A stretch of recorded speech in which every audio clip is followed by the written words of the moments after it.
হীরা হীরা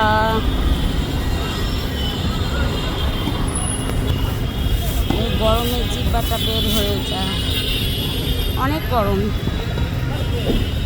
দেখি বাবুটা আমার পেটটা পড়ে আছে, মামিকে খাবার খাবো না।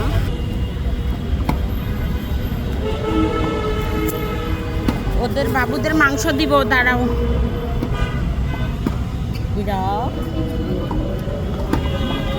হীরা পাখিটা বেবিটা পেটটা পড়ে আছে, মানে না চেটেপুটে খেয়ে নিবা। ভাত আবার রেখে দিচ্ছে, মাংস একটু ভাত খায় আলহামদুলিল্লাহ। আমি এই যে শুকিলা, এখানে শুকিলা দেখছি আবার গলা উঠাই, দেখো তো। আল্লাহ, না তোমরা আসলে মানুষ বুঝে না তো, তোমরা কি